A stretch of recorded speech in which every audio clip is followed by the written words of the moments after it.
Have you ever made a big decision and then immediately regretted it? I mean, a life decision, something that you chose to do for yourself and then felt like, wow, that may have been a really big mistake. Well, I got you this week because I understand how stressful this can be. I'm going to try to walk you through this.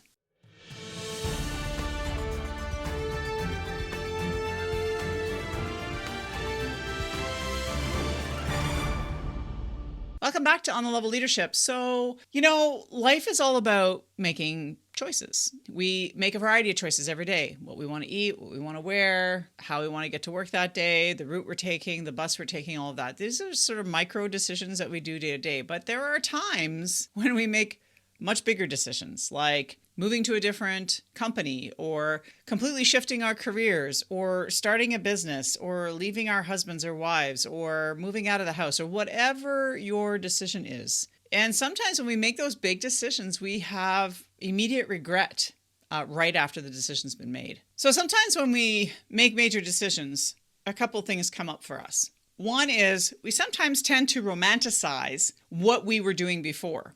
And we forget the reason why we made the decision. So I really want you to challenge yourself to look back, look back at your old self and ask yourself the question, why did I make this decision to begin with? Because the core of the answer of that is likely going to be the reason why the decision wasn't necessarily a bad decision. I want you to kind of look back on that because mindset-wise, when we make decisions that we enter into new territory of discomfort, for example, our brains immediately go back to, see, we should have stayed where we were because we were comfortable there. We knew what was happening there. We had stability, even if it was miserable stability, we had stability there. So your brain will remind you of that. And then as humans, we tend to romanticize. You hear this all the time at funerals. The person dies, and what do we hear? Nothing but the good stuff.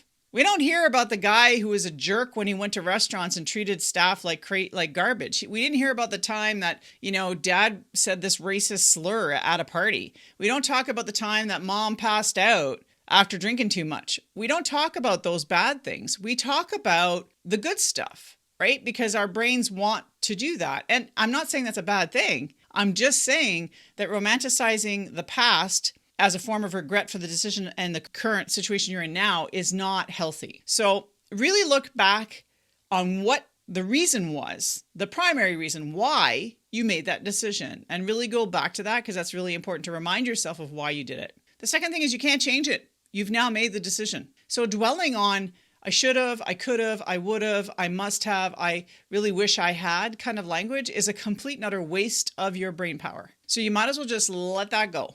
Now you are where you are. So that brings you to where you are now, which is look at the facts, the situation currently for what they are. Try not to romanticize things from the past. Look at where you are right now. Okay, I made this decision. Where am I right now? I'll give you a sample of what this might look like. So for me, I left my 9-to-5, 6-figure paying job in January of this year to coach and be a career development coach for you guys, the likes of you guys.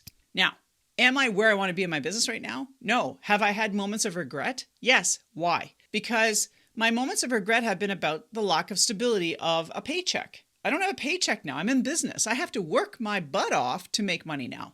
It's a very different situation. But the reason why I left is still the same. So when I look back at why I left and do I regret leaving for that reason, that why, the answer is no, I don't regret leaving. Really look at the facts of your situation as it is right now. What stressors do you have currently that are pressing on you that's making you think that you should have not made that decision? So get clear on that.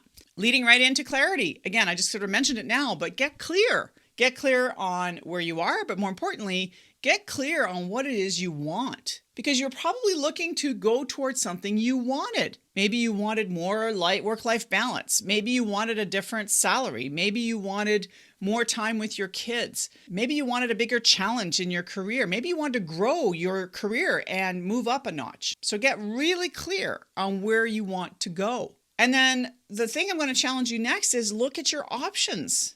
Because everything in life is about a choice. You can choose to sit at home and feel sorry for yourself. You can choose to sit around and do nothing and procrastinate. Listen, I spent weeks doing this because I was both burnt out and regretful of the fact that now I didn't have a paycheck. And I had to kind of get over myself and say, hold on a second now. If I just sit on my ass and do nothing, nothing's going to change. Business isn't going to come to me. I have to get out there, right? And do what I need to do. So what do you want to do? Where do you want to go? And then I want you to start looking at the options. What's in the possibility for you? What's the art of the possibilities? So if you're really not sleeping at night because you don't have a paycheck coming in and you've started a business, say, if you need to get a part-time job to help sort of supplement your income while you're still building the business, certainly do that. Consider doing that. Gary Vee himself talks about how this is not a failure, right? If you're in business for yourself and you have to get a job to have income flow, so you take that pressure off, because guess what? When you're stressed about money, you're not creative.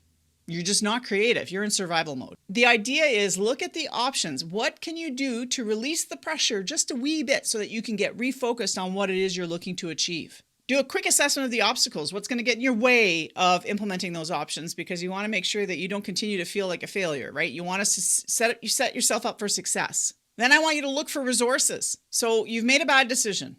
That's fine.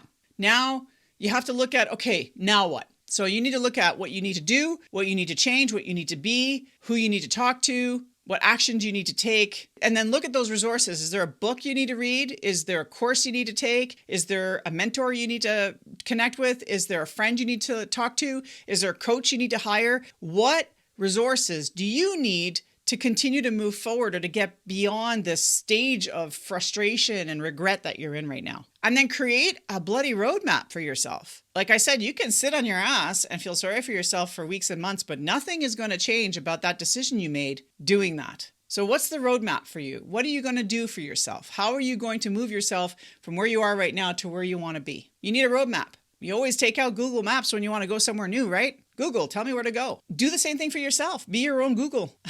Be your own Google mapping. Figure yourself out. Where do you want to be and how are you going to get there?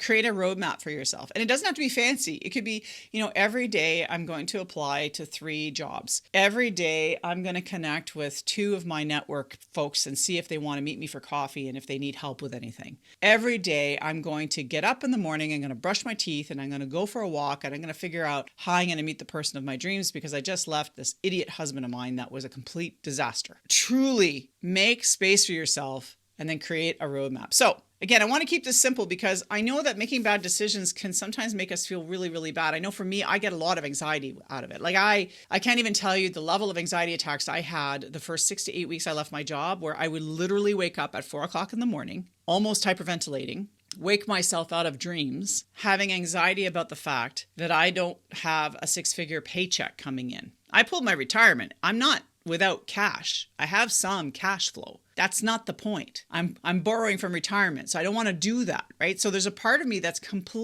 was completely stressed out about it. I have my moments now, but they're less because I am taking action. And that's the last tip I'm going to tell you, is that once you've created a roadmap for yourself and you have some logical steps of what you can do to help yourself out of this situation, and maybe ask a few people as to how they got themselves out of this situation to give you ideas, then you reduce your anxiety through action, not procrastination. Procrastination and sitting on your arse and doing nothing is just going to increase your anxiety levels. Trust me, I know all about this. But if you continue to move in action, you are 100% going to be better off taking steps towards something new, because the more you take steps towards something new, the more your brain will go, oh, so we're taking action. We're doing okay. We're moving towards the goal, not away from something. We're moving towards something. Okay, we're okay with that. And your brain will help you. I'm telling you, you may not believe me because you're probably in a space where you're like, holy shit, I don't think I can do this. I'm telling you, start taking steps forward. Little steps, as small as they are, doesn't matter. Just keep moving forward, because when you do, you reduce your anxiety and you will at some point start to see the wheels change towards that new normal, that new thing that you're looking to achieve or strive for. So to recap, you can't change the past. You got to look at the situation for what it is. You got to get clear on where you want to be. Then you got to look at options on how you're going to get there. Then make sure that you assess any obstacles so you set yourself up for success rather than failure. And look for resources that can help you get there. And once you've identified those resources, start taking action based on the roadmap you've just carved out for yourself. If you got anything out of this week's content, make sure you give it a thumbs up and subscribe if you're on YouTube, or follow the podcast if you are listening to this via podcast, because I am here every single week giving you information, tips, and tricks so you can be the best leader you can be, so you can grow in your career. Thanks again for watching, folks. Do take care. I'll see you next week.